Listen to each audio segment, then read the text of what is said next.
Our guest today is Devereaux Hubbard, who is the lead pastor of St. Paul Baptist Church here in Peoria, Illinois. And today we're discussing the relevance of the Black church in this sort of post-civil rights, colorblind America. I just want to start with some very general questions. I want to know, what was life for you growing up in East St. Louis?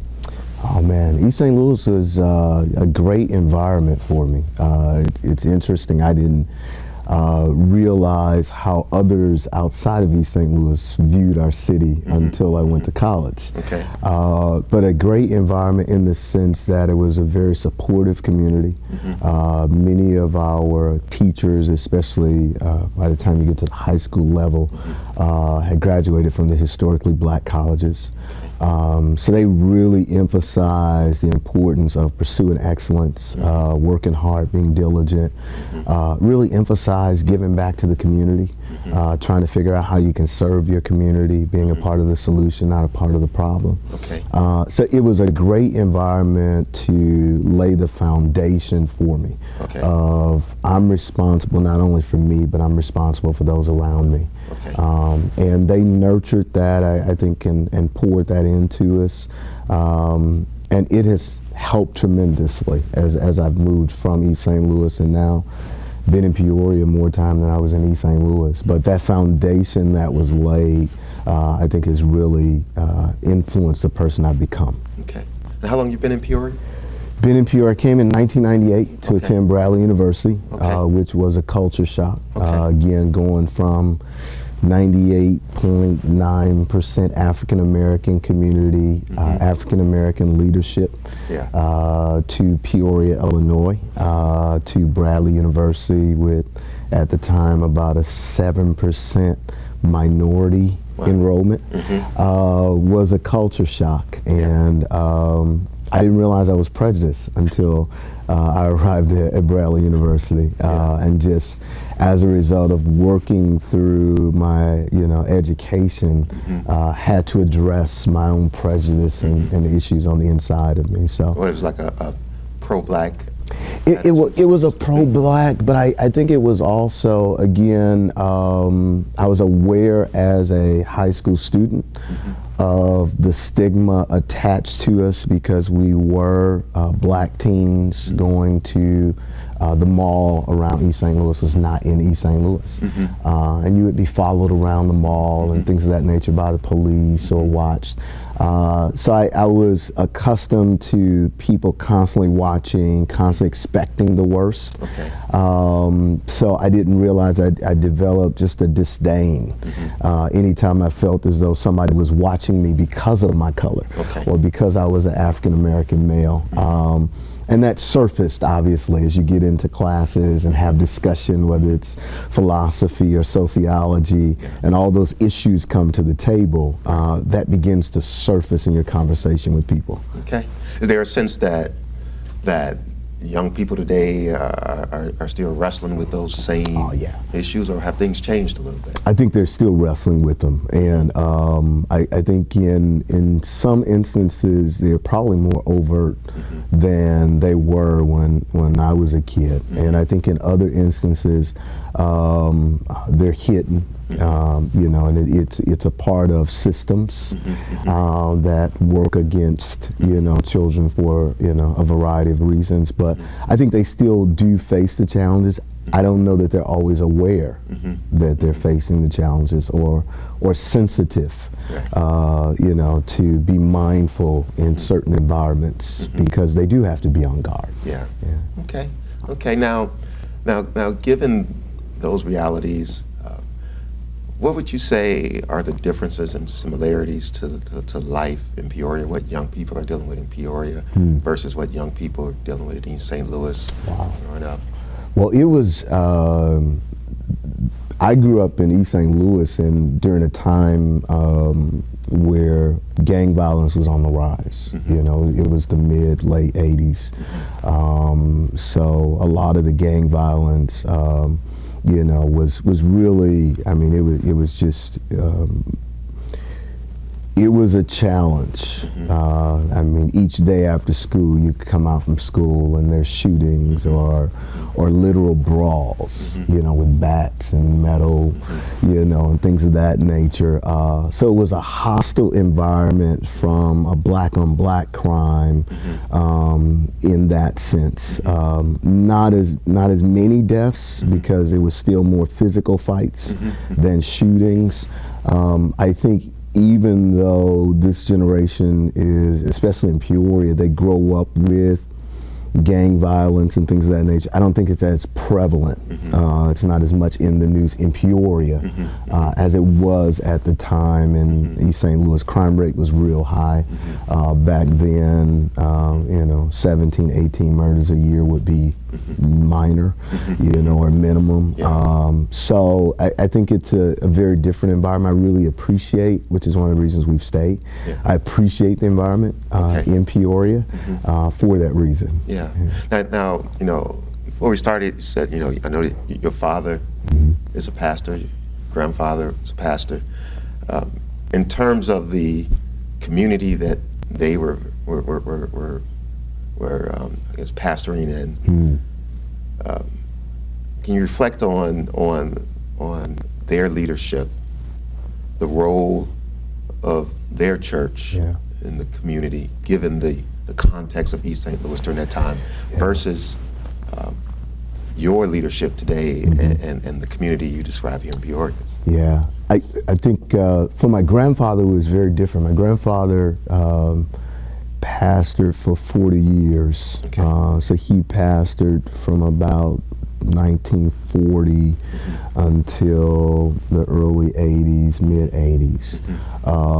My grandfather was a civil rights leader in East St. Louis. So he was very much, because the racial tension was great during his time, very much on the front line, participating, partnering with NAACP, advocating for our rights, whether it relates to jobs or, you know, stores being in our community, whatever it was.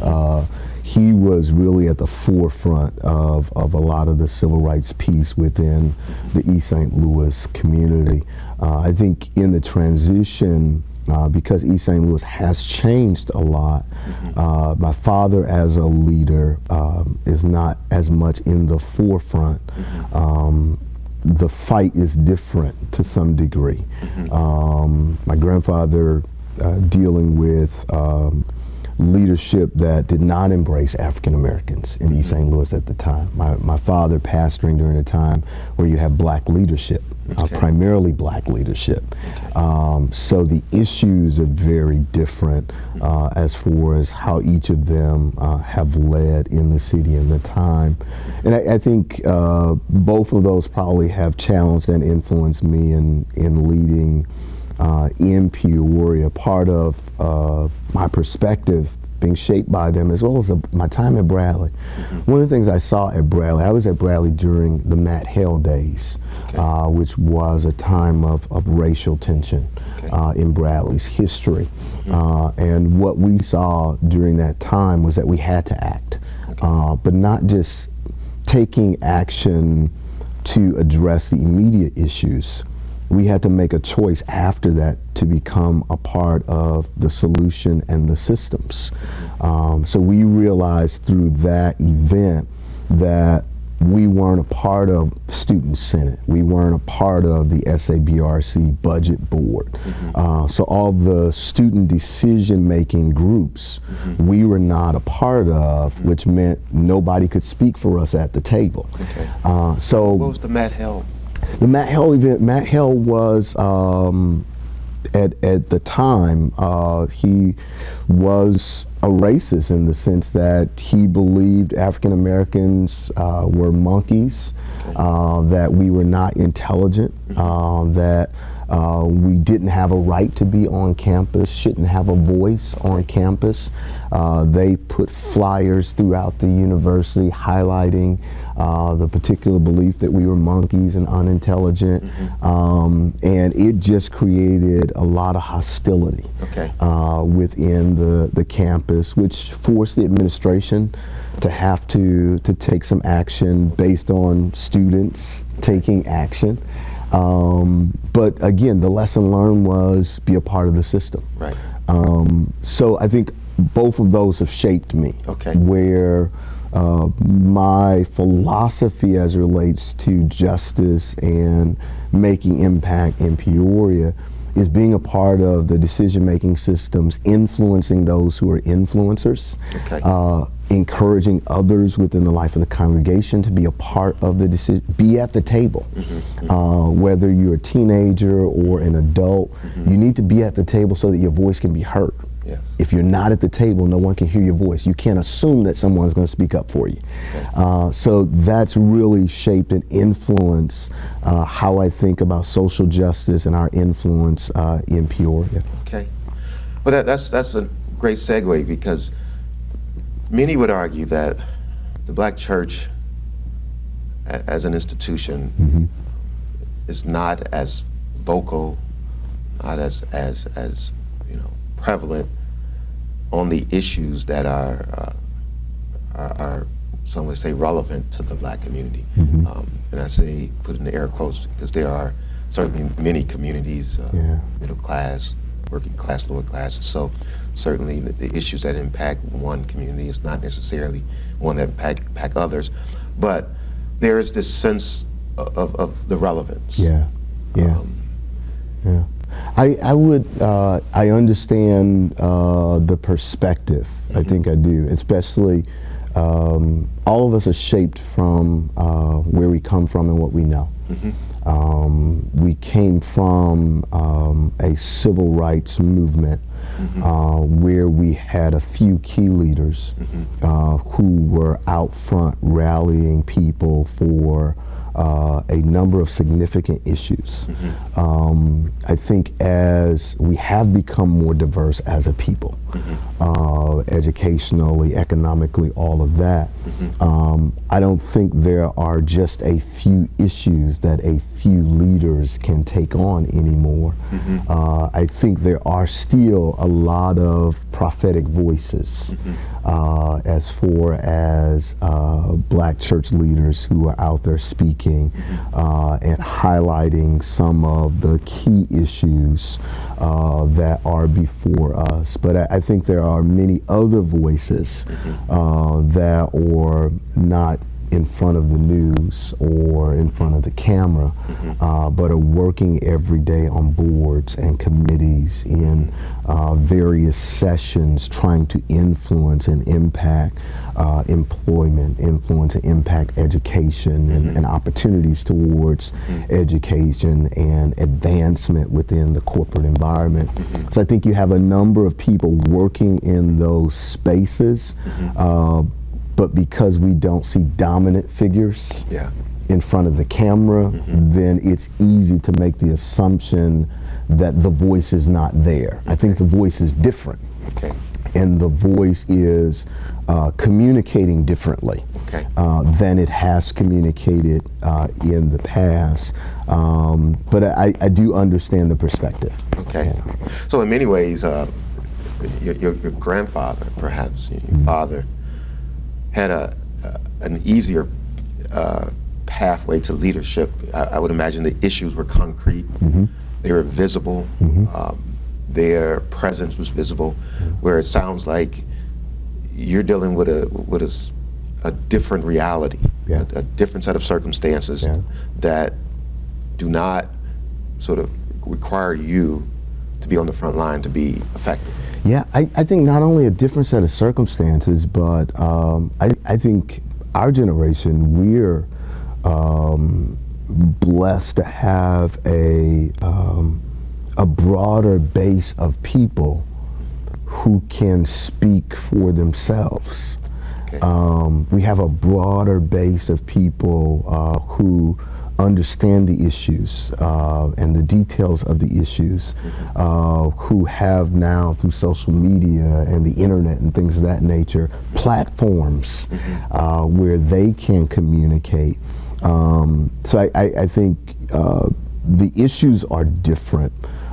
But I think the makeup of our communities are different, and the ability of so many others to speak to the issues is really empowering for us as a people.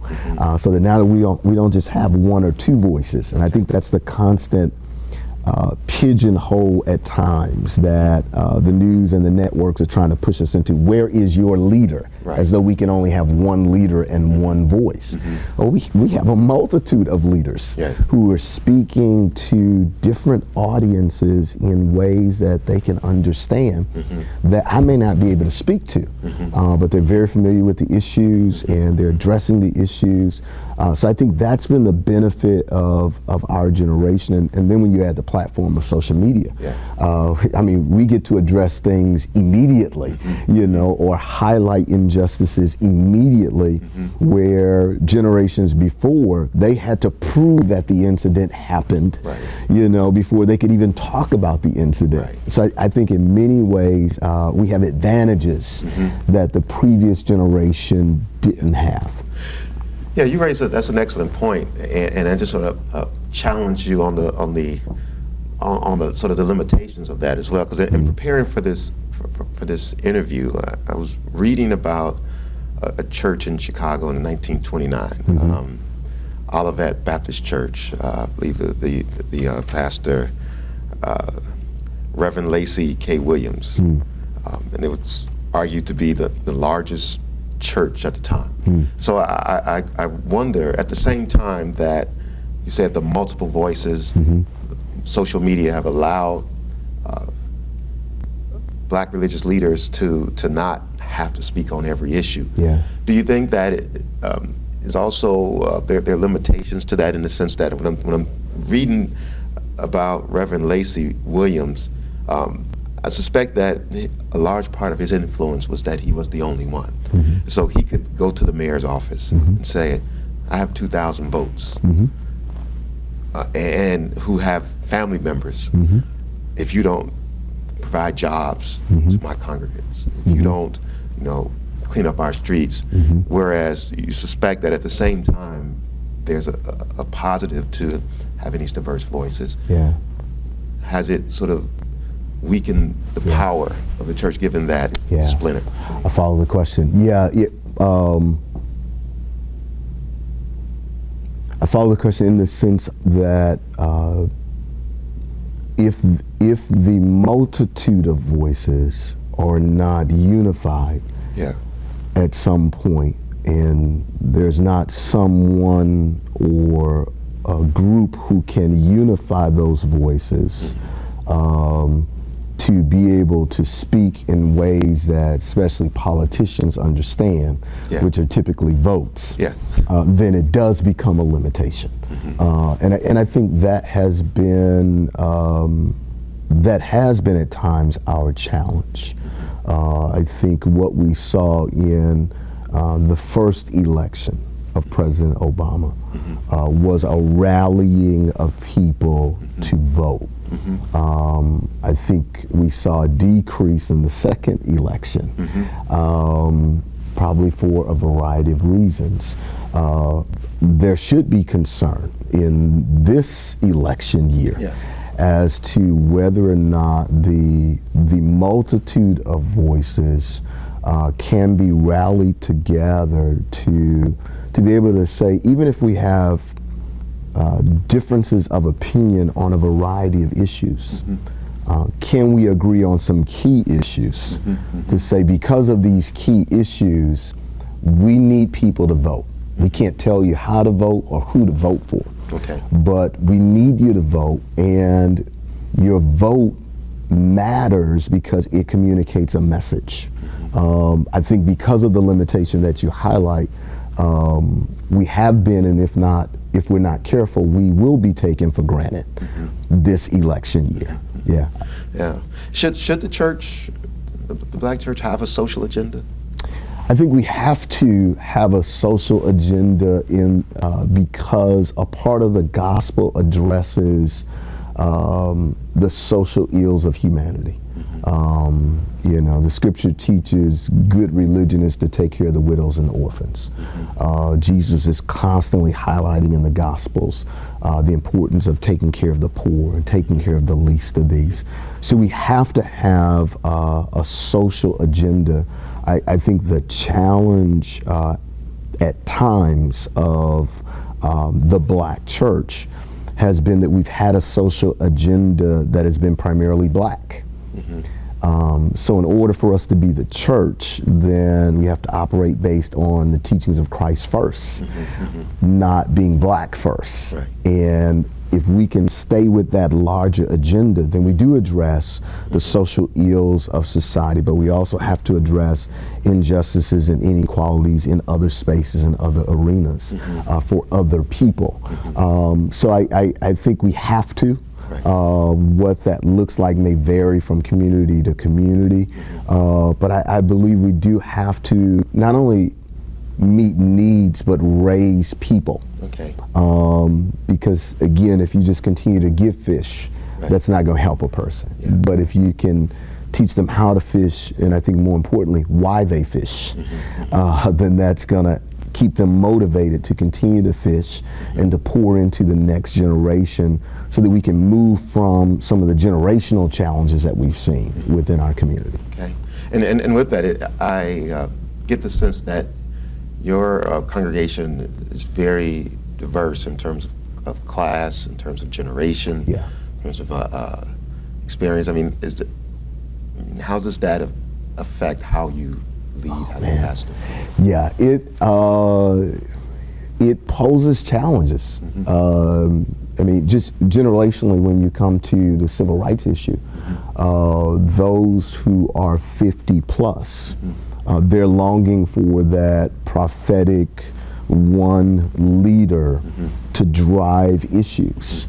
Those who are within my generation, we see the value of it, but we don't necessarily need it. But at times it's hard to bring us in, to get us united. The younger generation, they're enjoying the benefits of what has come before them so much. Sometimes they're not even aware of the issues and how important they are. So trying to get everybody on the same page becomes the work. And I think some of that can only occur as you can get them to dialogue with one another, so that the younger people can hear the experiences of the older generation. Like, really? We didn't know that. And it's like, yeah, so when we hear that you guys don't want to go to school, we're frustrated because we fought to get an education and go to school. So I think hearing those stories is one way for us to bridge the gap, but getting people to slow down enough to have those conversations becomes the work as well. Yeah. Okay. What about the expectations that we have of Black church, Black leadership, particularly Black religious leadership, given the generational divide, the class divide, educational divide, our experiences? Do you think that those expectations are in sync with the realities of the modern Black church? I think some of them are in the sense of the expectation to teach biblically, to model the example of Christ, to care for all people, to provide care to the least of these, to support and encourage those inside and outside the church because of the example of Jesus. I think those expectations are realistic and fair. I think at times the expectation, the unrealistic part sometimes of the expectation becomes that the pastor, as we describe it, can do that for everybody. Whereas biblically we have clear teaching that it's body life. That each of us are supporting one another. The pastor has the responsibility, and the pastoral leadership and elders have the responsibility of building up the people, and then the people are able in turn to build up one another. So I think it becomes unrealistic when we function from a mindset that one pastor can give everyone what they need versus understanding that God has supplied each of us as we are equipped the ability to support, nurture, and encourage one another. So I think that becomes a challenge at times. And you have other stigmas, but I think most of those through conversation you work through. Okay. Yeah. Okay. Well, I want to know then, sort of bringing this all locally. I want to know what's your this vision or thoughts about the role of St. Paul here in Peoria's community? Yeah. It's a good question. It's changing. Okay. It really is. It's changing in the sense of what has been clear for me during my time that I've been here has been that I'm responsible to raise up people who see the issues, who can get involved, who can make a difference, whether that's at a Caterpillar or at a State Farm, wherever they may be, make a positive impact and bring a kingdom mindset to that environment. Educators, staffers, schools, to be able to bring the example of Jesus to that place so that that place can be different and better, while at the same time working to partner with agencies who primarily meet basic needs to support them, encourage them in meeting those needs. I think where we are being challenged now is how do we leverage our voice? How do we leverage our voice on some of the critical issues such as the education of our children? Not just the education of our children in the sense of it's the school district's responsibility. But how do we leverage our voice in the sense of challenging our families and our parents to do a better job partnering with our school system so that our children can have greater success? I think we're being challenged in spaces like that, because if we lose in the classroom, we lose. And that becomes the bottom line for us. So that's a major issue for us that we're trying to discern right now. How do we do a better job having impact in that space, and where do we begin? I've found that the school and the various administrators are open to partnering as long as our agenda is not proselytizing. So they're open to us coming in to tutor, to us coming in to serve, to us coming in to support.